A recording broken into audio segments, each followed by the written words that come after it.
Meski namanya tanpa embel-embel angka 2, desain Zenfone Max masih berkiblat pada Zenfone 2, terutama di bagian depan.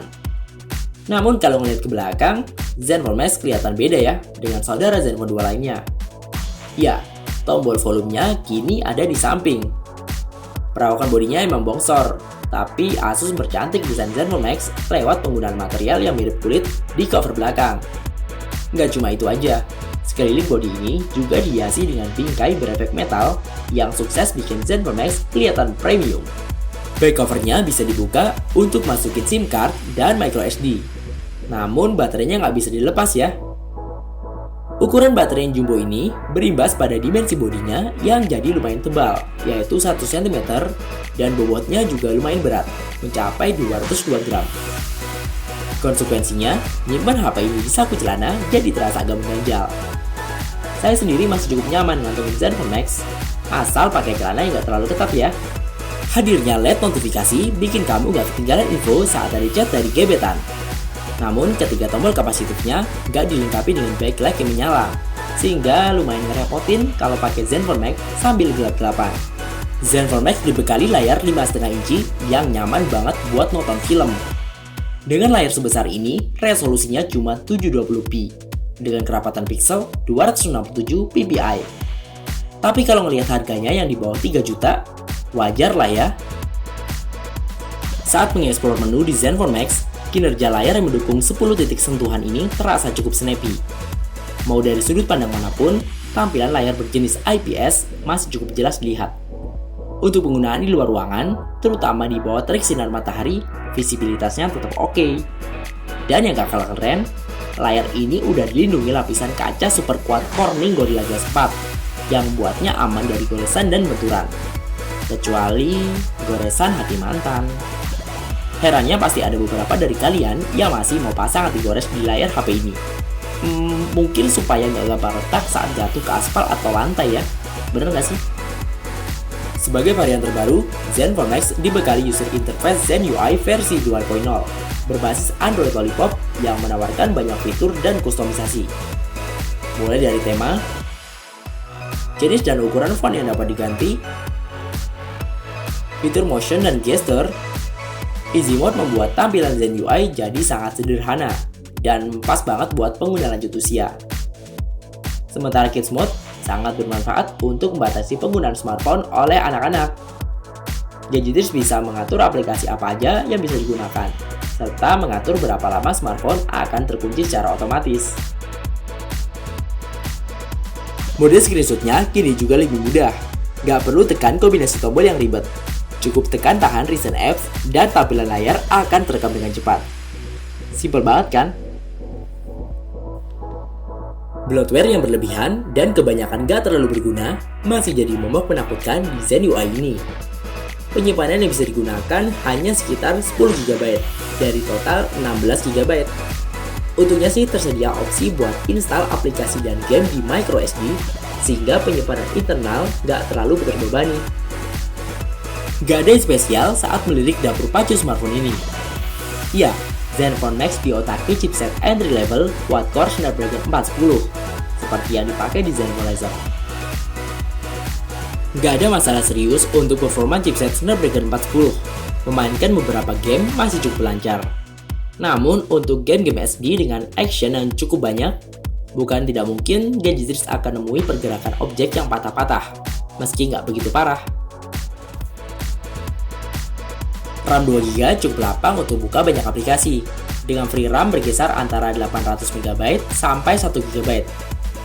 Kalau mulai lelet karena konsumsi RAM berlebih, tap aja Power and Boost di panel notifikasi, yang akan otomatis nutup semua aktivitas yang berjalan.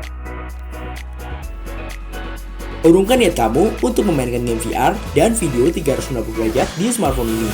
Karena apa? Karena Zenfone Max nggak dibekali sensor gyroscope. Yah, sayang sekali ya. Soal konektivitas, Zenfone Max udah dukung jaringan 4G LTE di kedua slot SIM-nya. Zenfone Max juga bisa diandalkan di daerah yang sulit mendapatkan sinyal, berkat 5 laser direct structuring antena. Ya, metode antena ini mampu meningkatkan kualitas sinyal. Berkapasitas 5000 mAh, baterai lithium polymer ini punya daya tahan yang luar biasa. untuk ukuran smartphone. Saya pun menguji ketahanan baterai Monster Zenfone Max dengan berbagai macam aktivitas. Hasilnya benar-benar impresif. Screen on time atau layar dalam kondisi menyala mampu bertahan hingga 15 jam. Dan itu masih nyisain 9% daya baterainya. Gak cuma punya daya tahan yang lama, baterai 5000 mAh milik Zenfone Max ini bisa dipakai sebagai power bank untuk ngisi daya gadget lain. Misalnya kalau HP gebetan kamu lowbat, kamu bisa jadi pahlawan kesiangan sambil nawarin asupan listrik dari Zenfone Max. Lumayan kan buat modal PDKT? Caranya gimana sih? Cukup sambungin aja dengan kabel USB on the go yang alhamdulillah tersedia di paket penjualannya. Zenfone Max ternyata nggak punya fitur fast charging. Setidaknya, Gadgetris butuh waktu sekitar 4-5 jam buat ngisi penuh baterainya dari kosong. Dengan charger yang outputnya pun hanya 1 ampere. Meski mendewakan kapasitas baterai, Zenfone Max masih dibekali fitur fotografi berkelas dari Asus.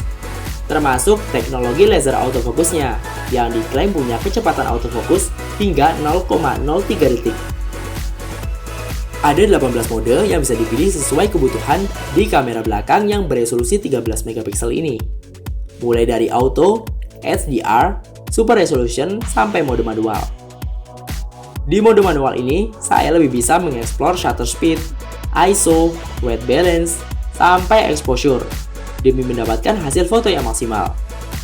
Dari sisi lensa, Asus menyematkan 5 lapisan lensa yang punya bukaan lebar hingga f2.0. Efeknya, kamera dapat menangkap cahaya lebih banyak dan gambar yang dihasilkan bakal lebih terang. Kamera depan beresolusi 5 megapiksel ini punya mode beautification dengan 5 fitur yang sangat disukai kaum hawa. Apalagi sih kalau bukan fitur untuk mempercantik wajah. Serasi dengan kamera belakang, bukaan lensa kamera depan dengan wide angle hingga 85 derajat ini juga sama-sama punya bukaan lensa f2.0. Lalu gimana hasilnya? Ya nggak terlalu ngecewain sih. Foto-fotonya tampak natural kayak gini. Kontras dan saturasinya juga nggak lebay. By the way, buat kondisi low light, cahaya yang terang dari dual LED flash di kamera belakang lumayan ngebantu banget buat minimalkan noise. Mode perekaman videonya udah dukung resolusi hingga Full HD 1080p dengan format file MP4. Nggak cuma itu aja, kamera Zenfone Max ini juga bisa ngerekam video slow motion dengan kecepatan 1/4 kali dan timelapse dengan interval antara 1 detik sampai 5 detik.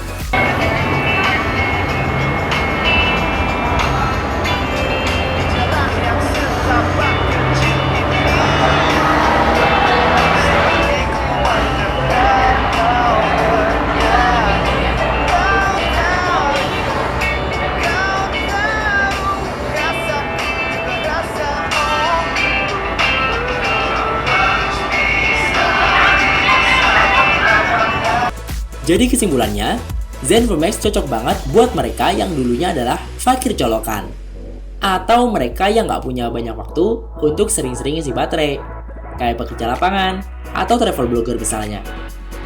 Sekali ngisi baterai sampai penuh, smartphone ini bisa digunakan hingga 2 hari.